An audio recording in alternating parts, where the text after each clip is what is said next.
Hello friends, সুরূপার রান্নাঘরে সুরূপা তোমাদের জন্য আরেকটা জিনিস নিয়ে চলে এসেছে। সেটা হলো মাটন রেজালা। এবার দেখাই তোমাদের কিভাবে করব। ফার্স্ট এখন যেটুকু দেখাবো সেটা হচ্ছে এই যে দেখো, এখানে আমি 1 কেজি মাটন নিয়েছি, সব রকম পিস আছে এখানে।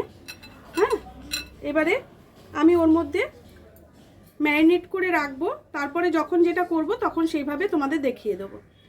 হ্যাঁ, এই যে আদা রসুনের পেস্ট নিয়েছি,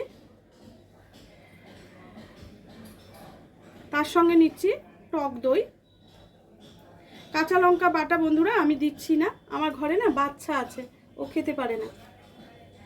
আর দিচ্ছি যেটা, এটা হচ্ছে নুন, অল্প পরিমাণ নুন দিচ্ছি, আবার পরে পরিমাণ বুঝে দেব। আর একটা জিনিস আমি তোমাদের দেখাচ্ছি, ওর যে এটার জন্য একটা মশলা আমি তৈরি করব। এটা মাখতে মাখতেই তোমাদের সঙ্গে কথা বলি। হ্যাঁ, এটাকে ভালো করে মিশিয়ে নিই, এটার সঙ্গে ভালো করে মেশাতে হবে। আর যেটা মশলা একটা তৈরি করতে হবে সেটা হচ্ছে, আমি পেঁয়াজটা পরে দেব। পেঁয়াজ খানিকটা আমি সেদ্ধ করব, করে বেটে সেটা রান্নার সময় দেব, এখন নয়। আর যেটা দেব এর মধ্যে সেটা হচ্ছে এই একটা মশলা তৈরি করব, যেটা দেখো দেখো এখানে রয়েছে চিরঞ্জি। এটা হচ্ছে চিরঞ্জি, এটা হচ্ছে জয়িত্রী, এটা বড় এলাচ, ছোট এলাচ, আর এখানে আছে মৌরি। ডালচিনিটা আমি ছোট ছোট টুকরো করে নিয়েছি, আর এখানে আছে তোমার তেজপাতা। আর আমি জায়ফলটা এতে একটু ক্র্যাশ করে দেব। ওখানে হামালদিস্তের মধ্যে ভেঙে রেখেছি, ওটা একটু টুকরো না করে নিলে ক্র্যাশ করতে পারবো না, টুকরো করেই রেখেছি, জাস্ট ক্র্যাশটা। দেখো এখানে খানিকটা উঁচু করে জায়ফল ক্রাশ করে দিয়ে দেবে, বেশি না, খুব অল্প করে দিতে, সুগন্ধের জন্য দিতে হবে।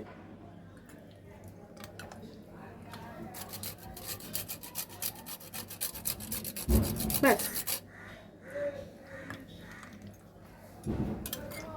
এবার এটাকে ভালো করে মিশিয়ে দিয়ে এটাকেও 4-5 ঘন্টার জন্য ম্যারিনেট করে রেখে দিতে হবে। এটা যদি চিকেন হতো তাহলে এতক্ষণ ম্যারিনেট না করলেও হতো, কিন্তু এটা যদি ম্যারিনেট না করি তাহলে কিন্তু মাটনটা ভালো হবে না। মাটন রেজালা একটু ম্যারিনেট করে বেশিক্ষণ রাখতে হয়। এটা 4-5 ঘন্টার জন্য চাপা দিয়ে রেখে দেব। আবার 4-5 ঘন্টা পর আমি ঘুরে আসছি, তখন বাকিটা তোমাদের দেখিয়ে দেবো। এইটাকে, এই যে মশলাটা দেখালাম না, এটাকে শুকনো খোলায় নেড়ে নিয়ে একটু, খুব তাতে নয় কিন্তু, একটু গরম হলে, ধোঁয়া বেরোলে সঙ্গে সঙ্গে ওটাকে নামিয়ে নিয়ে ঠান্ডা করে গুঁড়ো করে নিতে হবে। এটা আমি তোমাদের দেখিয়ে দিলাম, কারণ এটা আমি গুঁড়ো করে রেডি করে রাখবো। কেমন, পরে ঘুরে আসছি।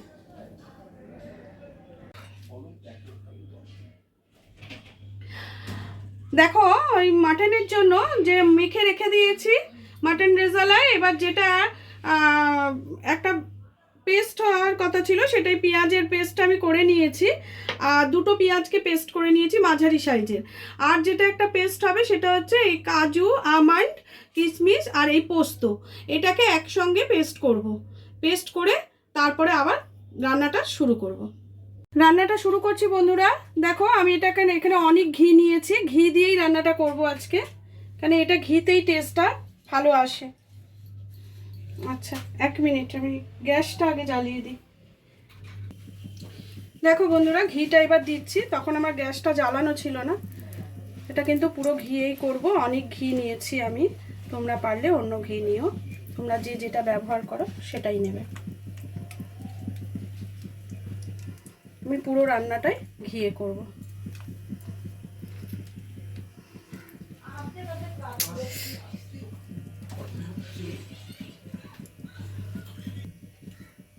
এবার এর মধ্যে আমি কতগুলো এলাচ আর লবঙ্গ আর গোটা গোলমরিচ দিয়ে দিলাম।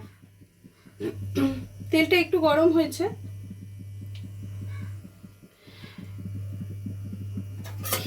তেলটা নয়, ঘিটা দেখো গরম হয়ে গেছে।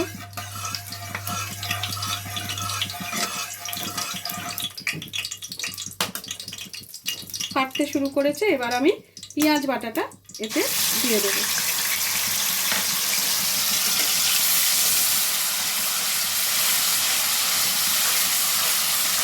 তোমাদের আমি আগেই বলেছিলাম দুটো পেঁয়াজকে আমি সেদ্ধ করে বেটে নেবো। আমি দুটো পেঁয়াজ সেদ্ধ করে পেস্ট করে রেখে দিয়েছি। দেখো এই পেঁয়াজটা যতক্ষণ না একটু কালার আসছে ততক্ষণ একটু নেড়ে যেতে হবে।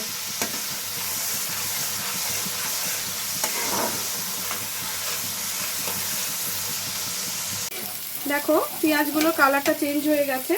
আমি এই সময় কটা শুকনো লঙ্কা এর মধ্যে মিশিয়ে দিলাম।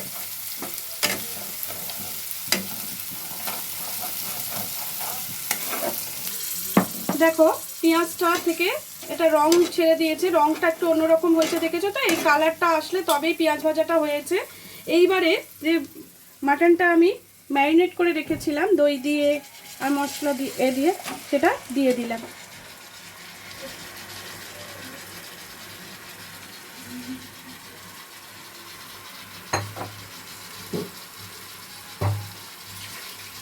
মাটনটা ভালো করে মিশিয়ে নিচ্ছি মশলার সাথে। খুব ভালো করে কুক করতে হবে কিন্তু এবার। আর যে বাটাটা দেব বলেছিলাম তোমাদের দেখানো হয়নি, বাদামগুলো দেখিয়েছিলাম, পোস্ত আর বাদাম, সেটা আমার পেস্ট হয়ে গেছে, সেটা আমি রেখে দিয়েছি। এটা এখন কিছুক্ষণ কুক করব, ওটা পরে দেব। আর যে মশলাটা, ভাজা মশলাটা করার ছিল সেটাও করে নিয়েছি, সেটাও আমি বেটে রেখেছি গুঁড়ো করে আর কি, সেটাও তোমাদের দেখিয়ে দেব। এটা এখন কিছুক্ষণ হতে থাক, পরে আমরা ঘুরে আসছি। দেখো বাদামের পেস্টটা হয়ে গেছে, আমন্ড, কাজু, কিশমিশ, পোস্ত একসঙ্গে পেস্ট করে রেখেছি। আর একটা যে মশলাটা করার ছিল সেটাও আমার হয়ে গেছে। এই যে এর মধ্যে দেখো এই মশলাটা করে রেখেছি, এটা কিন্তু এতে লাগবে। দেখো বন্ধুরা এটা থেকে কতটা জল ছেড়েছে, দেখো চিকেন থেকে, এই মাটন থেকে, সরি মাটন হবে, মাটন থেকে কতটা জল ছেড়ে গেছে। এবার আমি ওর মধ্যে, এর মধ্যে আমি বাদাম বাটাটা এবার দিয়ে দেব।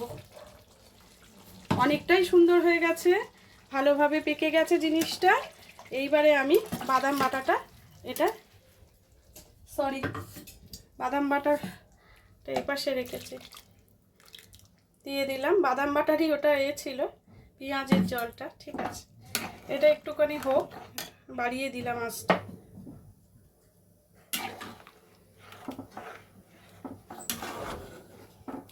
এটা একটুখানি হতে থাক।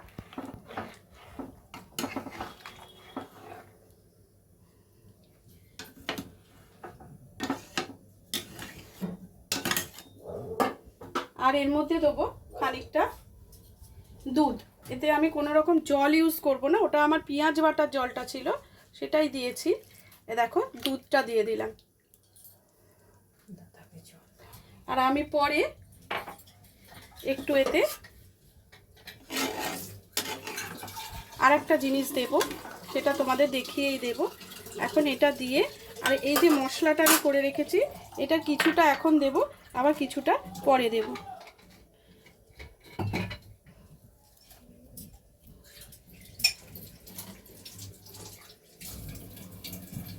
এটা যখন পুরোপুরি রান্নাটা হয়ে যাবে তখন আবার কিছুটা দিয়ে দেব।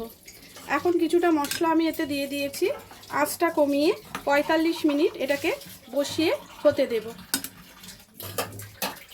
আঁচটা একেবারেই কমিয়ে দেবে যাতে এটা জলটা তাড়াতাড়ি শেষ হয়ে না যায়। জলটা থাকতে থাকতে এটা ভালো করে সিদ্ধ হয়ে যায়। এই জলেতে, এতেই কিন্তু সেদ্ধ হবে, দুধেতে আর কি, জল নয় দুধেতে। এই দুধ দিয়েই সেদ্ধ হবে, এতে কিন্তু আলাদা করে কোনো জল পড়বে না, কেমন? তাহলে আমি এটা কমিয়ে দিলাম, কমিয়ে দিয়ে এটাকে আমি জাস্ট চাপা দিয়ে দেব। হতে থাক, আবার ঘুরে আসছি। দেখো বন্ধুরা, এবার আমি ঢাকনাটা খুলছি। সুন্দর স্মেল এসছে। জলটা শুকিয়ে গেছে।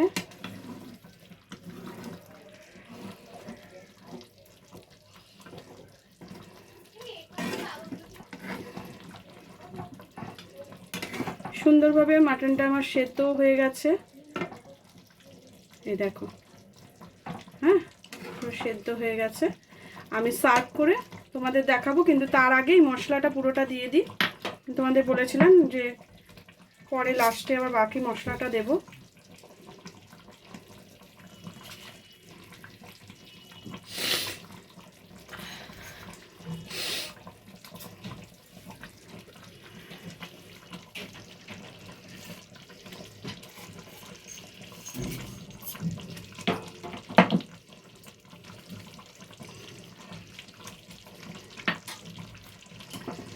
এটা ভীষণ সুন্দরভাবে রান্না হয়েছে। আমার টাইম লেগেছে 1 ঘন্টা। এবার আমি সার্ভ করে তোমাদের দেখাচ্ছি।